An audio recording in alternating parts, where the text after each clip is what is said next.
every Monday night, I do a 1-minute speech. And it's a 1-minute speech of protest. And I always believe, you say what you gotta say in a minute or less. Make it pointed.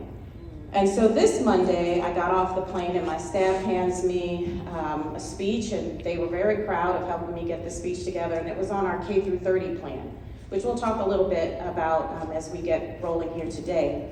And I told them, I'm really proud of the work that we're doing to help young people launch in life. That's a really, really good thing we're doing. But we can't miss the fact that the administration gassed children in Portland on Sunday. What can be done by us and by you to stop this apparent effort to poison the midterm elections? Well, first of all, on the data, they are trying to weaponize all of the domestic surveillance tools. And they've got this huge sum of money. So in the items for negotiation, I said databases are right at the top of it. And the reason I did is one of my friends in privacy, I often get called the privacy hawk, so people kind of come through. She said, they're not going to be able to shoot all of us, but it sure looks like they're going to trail all of us. What some communities have done is they've created safe zones with neighbors to make sure that children can walk to school. I suspect that will now have to happen with polling places, that we will have to create our own safe zones. And I would say, I can recall being in a town hall about a year ago and warning people that we are essentially in a fight of our lives. And we have to study history.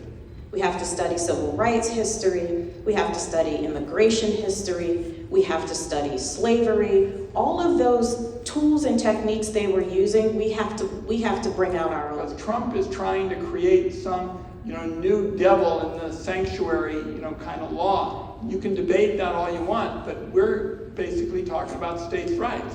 Donald Trump believes in states' rights if he thinks the state is right. And he just wants to pick up particularly on blue states, and we're not going to let him go there, folks. I'm working on a bill right now to have more strength for state protection because we need it. And so I think the courts are finally starting to see maybe this isn't a game. And I think the other day when the attorney said, you know what, I'm just tired. I think that was a turning point, right? Because she basically admitted that the country has not set up a fair and judicious process for the people that they have kidnapped.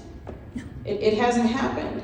And so to me, it is one thing to say something is wrong. It's another thing for your state to be fertile ground for this behavior to happen in. So we can't let it take root in Oregon, and we shouldn't let it take root in Alabama or Louisiana or Texas or Mississippi or Ohio.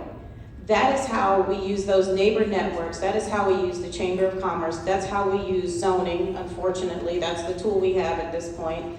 That's how we use our basic everyday workers. If you want to see some ride or die soldiers, come into a restaurant and try to attack the workers.